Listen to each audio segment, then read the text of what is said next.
Bismillahirrahmanirrahim. Assalamualaikum warahmatullahi wabarakatuh. Kita bertemu kembali di materi Nahwu. Ini materi yang ketiga, tawabi yang ketiga, pembahasan setelah na'at, kemudian ataf. Tapi sebelum menyimak video ini, tugas yang pertama cukup subscribe, kemudian di like. Itu yang pertama, tugas Nahwunya. Yang kedua, kalian simak dulu. Baik, untuk pelajaran tawabi yang ketiga adalah taukid. Di beberapa kesempatan mungkin pernah dijelaskan apa itu taukid atau ada yang pernah mencatat juga. Baik, taukid adalah kalimat isim yang menguatkan atau menegaskan kalimat isim sebelumnya. Sekali lagi, taukid adalah kalimat isim yang menguatkan atau menegaskan kalimat isim sebelumnya.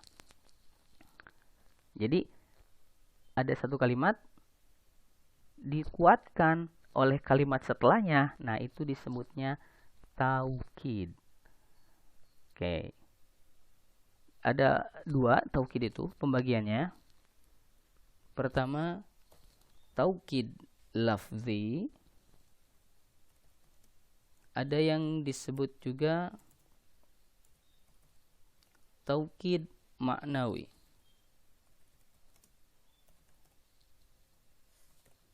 Apa itu taukid lafzi? Taukid lafzi adalah kalimat yang menguatkan dan mengulang dengan kata yang sama. Baik, ini kita buat contoh kalimat taukid lafzi.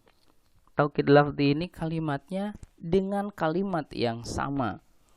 Ada di Al-Quran surah Al-Fajr. Yang sudah hafal pasti mudah. Kalla idza dukkatil ardu dakkan dakka. Ada lafaz dukkatil ardu. Dukkatil ardu dakkan dakka. Dukkatil ardu. Maaf, dukkatil ardu dakkan dakka. Ini ada kalimat dakkan. Kalimat dakkan ini diulang. Oke, yang bingung ininya boleh dibuka Al-Qur'annya. Kalimat dakkan ini diulang dengan kalimat yang sama. Dakkan. Nah, ini mungkin aneh. Kalau yang sebelumnya belum mempelajari taukid, ini mungkin aneh. Kok diulang kalimat ini? Nah, inilah yang disebut taukid lafzi. Taukid lafzi adalah kalimat taukid yang mengulang kalimat yang sama. Ini ada dua kalimat yang sama. Dakkan, kemudian dakkan. Ini bukan dakkan-dakkan itu bukan seperti kalimat sama-sama, bukan. Beda. Itu dalam bahasa Indonesia. Ini dalam bahasa Arab, kalimat dakkan itu diulang dua kali. Kalla idza dukkatil ardu dakkan. Nah, ini artinya bumi digoncangkan, dakkan dengan goncangan. Dakkan, goncangan lagi. Jadi dakkan yang kedua ini sebagai taukid, penguat kalimat pertama. Takutnya ada orang yang gak percaya nih, benar nggak bumi digoncangkan atau bumi ini kiamat, maka kalimat kedua ini menjadi penguat kalimat pertama.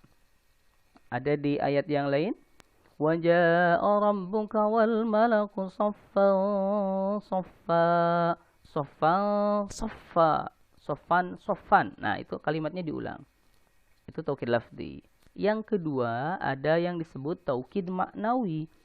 Nah, untuk taukid maknawi, pengertiannya adalah kalimat taukid yang menguatkan kalimat sebelumnya hanya menggunakan kata-kata tertentu sebagai kalimat penguatnya, bukan kalimat yang sama. Kalau kalimat yang sama seperti ini disebutnya taukid lafzi. Kalau maknawi menggunakan kalimat khusus.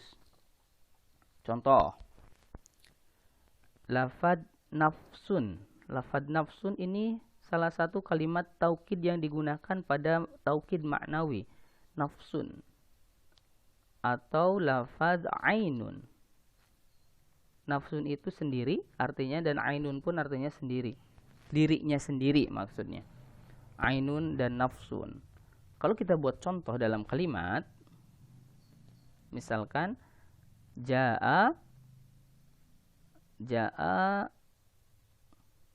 Ahmadu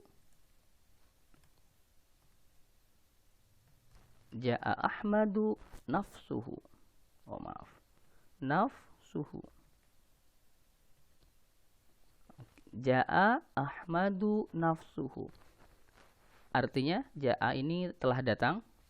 Ahmad ya Ahmad, nafsu dirinya sendiri, hu ini ada domir. Harus menggunakan domir, kenapa? Karena domir ini menunjukkan ke Ahmad. Hu ini kan domir sendiri. Ingat kolom 25. Oke, yang ingat kolom 25 ya, ini domirnya menggunakan lafadz hu, bukan hum. Kalau hum itu untuk banyak, kalau hu ini untuk laki-laki seorang. Lafadz Ahmad ini menunjukkan domir hu ke Ahmad. Jaa Ahmadu nafsuhu. Ahmad telah datang, nafsuhu dirinya sendiri. Dalam artian, kalau ada orang yang nanya, si Ahmad datang sama siapa? Jaa Ahmadu nafsuhu. Ahmad itu datang sendiri. Nah ini, kalimat nafsu ini penguat lafadz Ahmad. Disebutnya taukid maknawi. Kenapa? Karena bukan kalimat Ahmad yang diulang, tapi menggunakan kalimat nafsun. Nah, nafsun hanya pakai domir. Kenapa? Supaya orang tahu domir ini kembalinya ke Ahmad.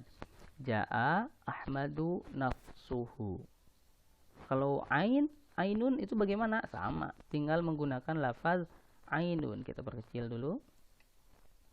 Tinggal tambahkan lafaz ainun. Oke. Berarti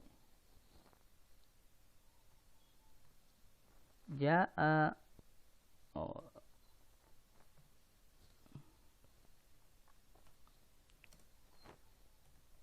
jaa Ahmadu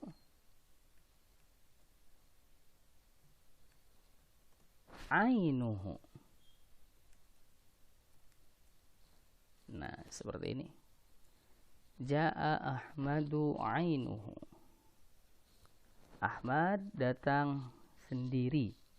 Nah, dirinya sendiri. Maksud sendiri ini Ahmad. Menunjukkan bahwa Ahmad ini datangnya sendiri. Tidak dengan yang lain. Baik. Dua contoh ini cukup untuk mewakili di taukid maknawi. Di pertemuan berikutnya kita bahas taukid maknawi yang berbentuk musanna atau tasniyah dan jamak. Kalau ini kan bentuknya mufrad, Ahmadnya juga sendiri.